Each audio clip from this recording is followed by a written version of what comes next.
Hello, divine beings. Welcome back to Author Talk series, discussing my upcoming book, Journey from the Ego to the Heart Center. I'm now going to review chapter 17, My Kundalini Awakening. It's quite fitting, actually, that this book came out in 2025, because in the Chinese horoscope, it's the year of the snake. And if you know much about the Kundalini, it is related to the snake, the serpent, that coils within us and activates when all our chakras are open and our soul is ready, and then it shoots out from the top of our head. So it's not a physical thing, but it's an energy force. It's a vortex of energy that spirals in our belly, in our sacral area, works its way up. Sometimes we vibrate, we shake. Sometimes you'll hear a crackle. For me, I hear a crackle around here, my third eye, and your eyes might flicker or your head might shake, and then it's just a boom of energy that just shoots out of you. For me, I was hesitant, like, should I write about this? Should I not? Because it's quite vulnerable and it's quite intimate what happens. But I thought, you know what?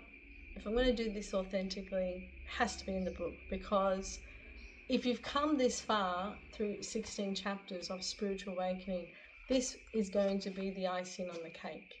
And a lot of you out there who will embark on your own quest for self-mastery may get to this stage, and it's quite frightening when it happens because you don't know what's going on. And if not many of your other friends and family are going through it, they're going to think you're crazy and send you to the doctor. So I'm telling you right now, the Kundalini awakening is not anything to be afraid of.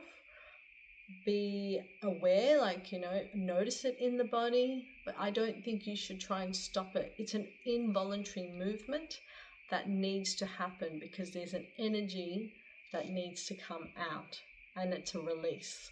So it's kind of important, if you do notice your body starting to go through these shakes, please don't try and block it or stop it. Allow and surrender into it, because it's part of your energy upgrade or your physical upgrade for this to happen.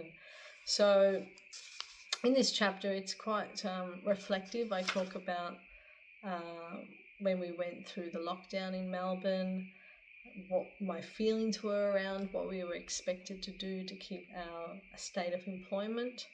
I disagreed with a lot of it. I did a lot of research, and I found that for me, this didn't sit right for me. I felt it was very rushed. I felt that there was pressure from our government telling us that in order for us to keep our jobs, we had to get a thing in our arm, and it just didn't sit with me. I just felt that I wasn't afraid of being ill, because once I had done A Course in Miracles 3 years in a row, I just knew that I was protected. I just had this feeling that whatever happens, I will get through it. And it will probably be more like a heavy flu, if that. If I'm healthy and I have faith in my body, and I don't even get sick, to be honest, like I rarely get sick, then I should have the immunity to protect myself. And that was my stance always from day one.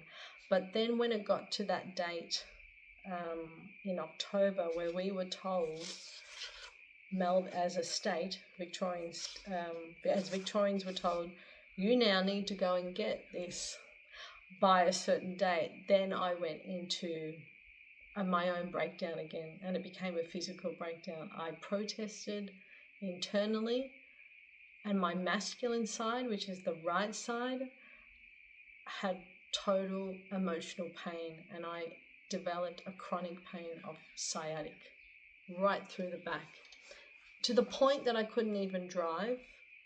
I could only go around the block to drop off my daughter at school, because I was driving a manual. Even to just press the accelerator and the brake, it was excruciating pain. Like, I've given birth naturally, and I would say it was up there, because it wasn't like just coming and going. It was constant chronic pain, and it was brought on because of my refusal to do something that was against my body autonomy. And this is how I discovered the word sovereignty, but I didn't know how to claim it. I had given it away. And so this chapter is a very heavy chapter when I look back at how I was feeling. It's probably like chapter 1 for me. It's very vulnerable. I was very in my own turmoil. I was emotionally charged. I was going to see my acupuncture lady twice a week sometimes, just to sort of adjust me. And then I had to make a decision. I have to go in now.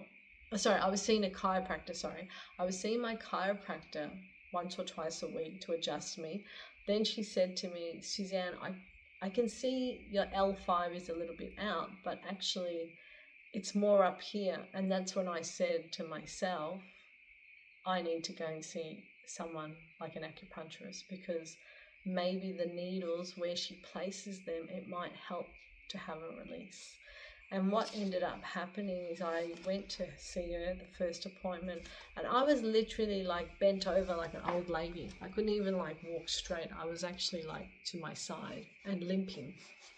And I stumbled out of the car, and she just looked at me, and I laid on this bed thing that she had, and she said, well, what's the problem? And I explained, I've got this situation at work and I don't want to do this, and I think it's an emotional pain, and it's on my right side. And she goes, yeah, that's your masculine. It's in resistance, it's protesting, and your body's actually showing it, because the body talks. The body shows you where you are in disharmony. So I laid there, and she was putting the needles in near my toes, and she was putting it all these different placements. And I remember this distinct needle. It went like a triangle. It went like from I think it was the side here. There was a point on the wrist, and then she did something on the top, just here on the third eye. And I remember her just sort of doing the little squiggle with the needle. And I could just feel this flood of tears just sort of like vibrating. And I just said, I think I need to cry. And she just said, go. And I just wailed and cried like a primal, like I just screamed and cried. If there was anyone in the next room, they would have been just like, what is going on? It was like all that pent-up anger, emotion, sadness, grief once again, all that trauma was just like cracked open, and the floodgates of tears were just pouring down my face. But I must have cried for about 5 minutes. And she was so beautiful. She just held my feet and she said, that's okay, just let it keep going. And she held space for me, which was so moving, because she must see a lot of people do that. So I think to be in that type of profession, you've got to be able to hold space. And then it was so weird. My foot, it was quite tense at the start, but actually just flopped at the end of it. And she goes, there you go. And now your healing begins. And I was just like, I just needed that release. She goes, you have been holding it together for so long that this was the best thing you could do, to come here today and allow me to treat you. And you probably need I think I did another 3 visits after that, and then I was healed.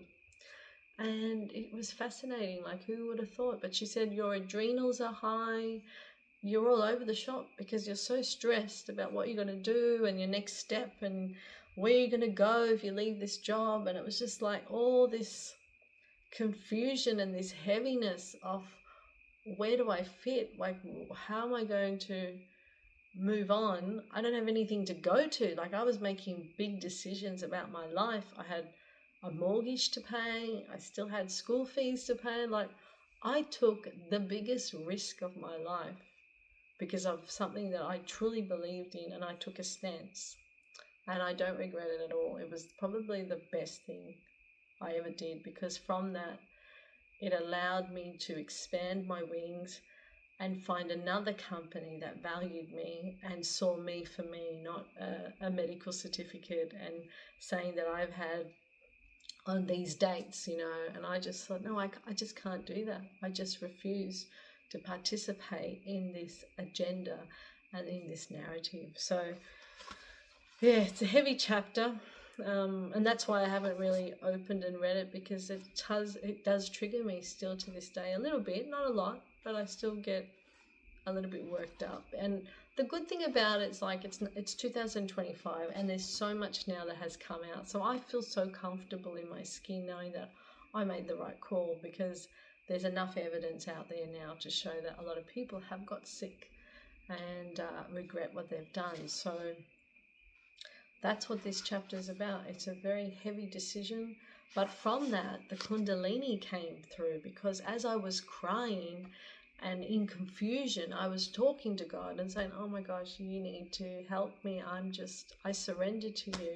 I let go. I need you to take this burden off me, take this pain from me. And that's when I had my Kundalini awakening. It was this involuntary shake and movement, and it was just so weird. And I was just like, I went with the flow, and then I realized, oh, that's what it was. But it was a beautiful state of bliss, nirvana, oneness.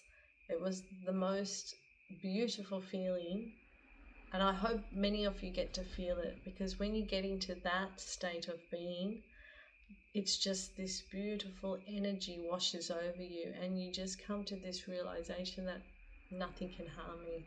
I am protected. The divine God or universe has my back. And that's what happened after that. Once I surrendered and I just trusted in the process, and I truly came back home to myself, home to the heart, that's when my life turned around. And after those couple of months, I ended up landing the best job at the greatest food company, and I've been happier ever since. So that is my chapter summary for chapter 17, the Kundalini Awakening. But yeah, do check it out. I've added a QR code as well for more information, especially if you want to know more about the Kundalini Awakening. There's a video there on the QR code for you to check out. But that's my summary, and I will be back for the next video. Bye for now.